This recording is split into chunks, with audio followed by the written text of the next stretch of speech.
Hello everyone and welcome back to a brand new video where today we're here with more iRacing, this time round with the all new 2023 Season 1 content. Yes, of course, there's 4 pieces of content that we're really interested in, of course, heading into the new season. I feel like iRacing is still holding back on a couple of things. We haven't had a huge amount announced ready for the new season. Either that or I'm going to be slightly disappointed when we do rock into next week. But we have got Monaco, the old French Grand Prix circuit, the all-new Mercedes AMG W13, the all-new BMW hybrid LMDH car, and the Toyota GR86 Cup car as well. So we're going to be making videos on all of those over the course of this week, and I thought, to kick us off, we'll do 2 birds and 1 stone. Now, I'm most notably a Formula 1 YouTuber, so it only made sense that we're going to jump in with the Mercedes AMG W13 today. This is genuinely going to be my very first laps in the car on iRacing, so I'm very excited for this. Of course, if you're new around here as well, make sure you leave a like, get yourself subscribed. It's been so long. I do roughly know my way around Monaco a little bit, but I've never really sort of driven this track in anger in a long time. I think I've done a little bit around it on Assetto Corsa mods back in the day, but nothing on this sort of level. And of course, yeah, taking out the all-new Mercedes as well, I think Monaco is a brilliant circuit to be coming to the sim, of course. Oh, steady on that, there's grass there. Of course, for those of you that don't know, hosted the French Grand Prix from, I think, the mid-1990s, wasn't it? All the way up until 2008, and then, of course, yeah, France went off the calendar, and sadly now we're stuck with Paul Ricard, which, to be honest, actually I think would be quite a good addition to iRacing as well in the future. But of course, there's been quite a few iconic moments from... Well, the map, Toto's not going to be happy with me. That just catastrophic understeer as we tried to go around the hairpin. I think I might have gone in a bit too quickly.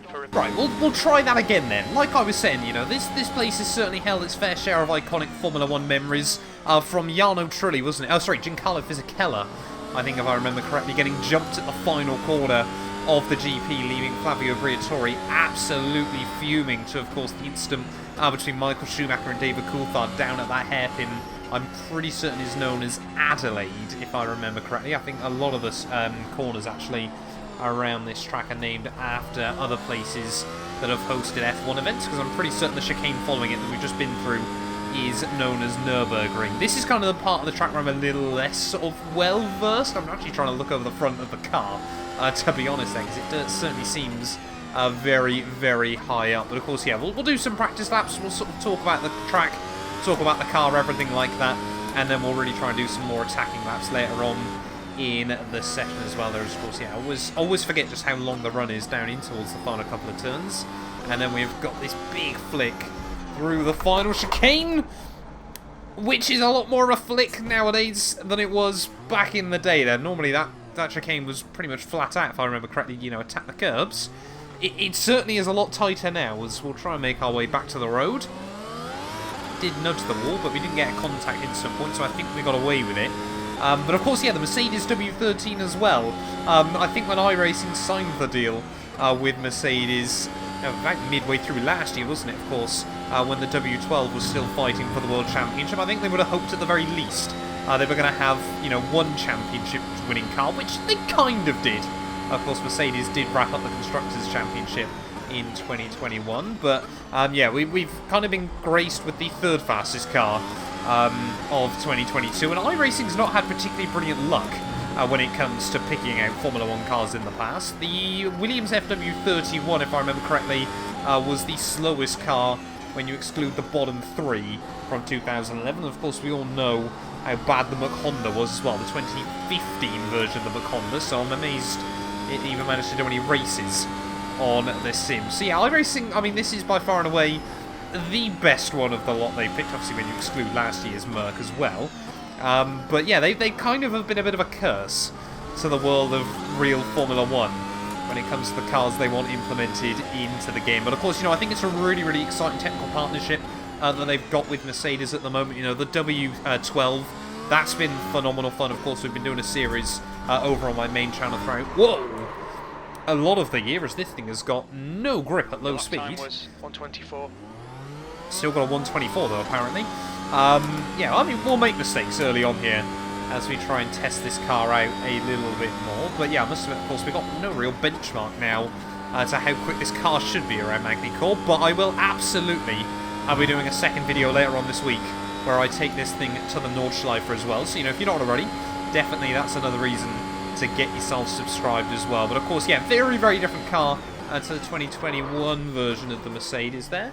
Seems to certainly struggle a lot more on the brakes, so I am just running a default Magny-Cours setup. Of course, we all know, it's well documented how much these cars, you know, they're very, very grippy still through the higher speed stuff, but because of the weight, they certainly don't feel as agile as last year's cars. It's very, very heavy. Whoa, I keep forgetting how tight that hairpin is. Very, very heavy, this new car. Doesn't seem to have any porpoising, though, which is a bit of a shame. I think a lot of people were kind of hoping that iRacing were going to implement that as you go down the straights as well, but, you know, I think it is something that's very, very difficult to simulate, and I think, to be honest, something that Mercedes probably want everyone to forget about as well. But, yeah, as we head through... Whoa! Heading down in towards the final couple of corners once more. I mean, you've got, what, at least 2 DRS zones around this lap. That one certainly seems like the weirdest one to have gone with. Can we actually get through the final chicane this time round? Let's find out. Yes, we can. Very, very cautiously, but we did make it through there. So 2 DRS zones then. One leading down in towards those final couple of corners. One, of course, around the huge back straight, which is probably going to be the best opportunity for overtakes around this venue, as I can already imagine. You're going to be coming into there nice and easy as one of the front-running cars, and someone else in a Formula 3 car or something is going to completely lock up and run into the back of you. I might be that guy. As no, we actually get the car slowed down this time round, just about into the hairpin. But yeah, I mean, it is certainly, of course, where I've, you know, I can't really sort of compare it to F1 22. The car obviously is always, you know, feels very, very responsive, as you would expect, you know, from a modern day Formula 1 car. You know, it's hardly going to be, you know, it might not be the best F1 car of 2022, but it's hardly still going to feel sluggish, of course. It always, you know, when I come back to iRacing, you know, it puts it into perspective, you know, sort of the GT3s, the F3s, the F4 cars that I often drive on the sim as well. But Magny-Cours, you know, very, very good fun little circuit. Not sure how well it's going to fare for actual racing on iRacing. I think, you know, it's going to be good fun in sort of GT3 cars. Multi-class might be a bit of a struggle. It might be a little bit painful in a few places to try and do multi-class, but I'm sure, you know, we'll probably get a lot of it during 2023 Season 1, of course, that they try and get as many people to buy the circuit as possible. But yeah, so we'll just head through. I mean, when you have got the car working, it is very much, you know, there's always, whoa, keep it out the wall, man, keep it out the wall, just. Yeah, it was always the thing, wasn't it, back in the day, people would speak about how when you're sort of going quicker in a Formula 1 car, of course, the downforce builds up, everything like that. But, of course, that's more important than ever now with these ground effect cars that are the new generation in Formula 1. Of course, we're going to see some major changes, or some, hopefully, fairly major changes ready for 2023. You know, that on paper don't look like a lot, but I think have got the option and the potential to upset quite a lot of the F1 stable as well. It's, oh yeah, this thing just low speed, absolutely no grip whatsoever. You have got to be really, really careful with it as we head through. Oh, that did not sound fun. Might have attacked a bit too much curb there. We probably absolutely destroyed the floor in that moment. So that's going to give us a slowdown penalty that we will get rid of. But yeah, of course, it's always the thing as well, you know, F1 22, it's well documented just how bad the traction is on that game, how difficult it can be to put the power down. As the pit lane round here is just there, so at least we know what we're aiming for in just a moment. But of course, on iRacing, you can sort of get the throttle pickup in second and third gear. They're a bit more easy, you know, you do get a much more refined force feedback and sort of just feel underneath you through the car as well. So, you know, when you have sort of got it working, that was another 1x. Track limits seem fair around this circuit. I certainly haven't had one so far where I felt I wasn't off the track, and it's given me a 1x. But yeah, it's a good little combo. I'll give it credit. Still struggling through the hairpin though. Of course, Formula 1 here, we did 1 year here, but they weren't rocking traction control, or at least towards the end of the generation. Of course, many, many years early on, it was 2001, wasn't it? The traction control got implemented back into F1, so yeah, of course it was only 2008 in any race prior to 2001 but the cars were probably really, really struggling through that hairpin. Can I try and finally nail this corner? No, still a long way out from where I want to be. Let's head back to the pit lane then. I'm going to try and do a couple of laps in anger.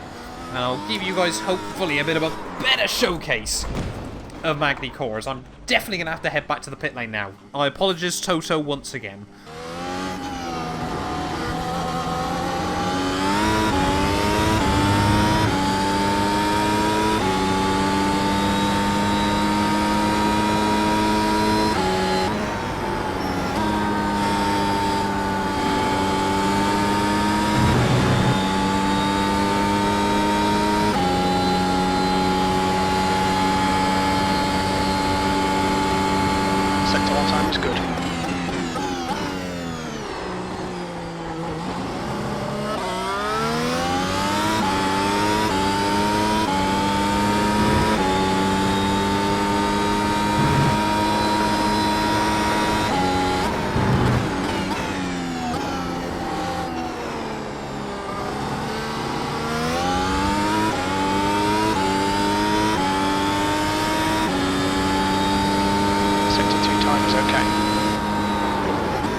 Final corner then, that's going to be a lap of Magny-Cours. There are 1:17.812. Not the best lap in the world, but still really struggling actually to try and find the limit with this Mercedes car. But good fun nonetheless. I think it's going to be a very, very fun and unique challenge throughout the entirety of 2023. And, you know, maybe, just maybe, I'll jump into some of the Grand Prix events as the season goes on. But thank you all so much for watching this video. If you have enjoyed, please do make sure you leave a like, get yourself subscribed as well. And of course, whenever I do videos like this, I'll leave you guys with some of the fails from me trying to get a lap hooked up.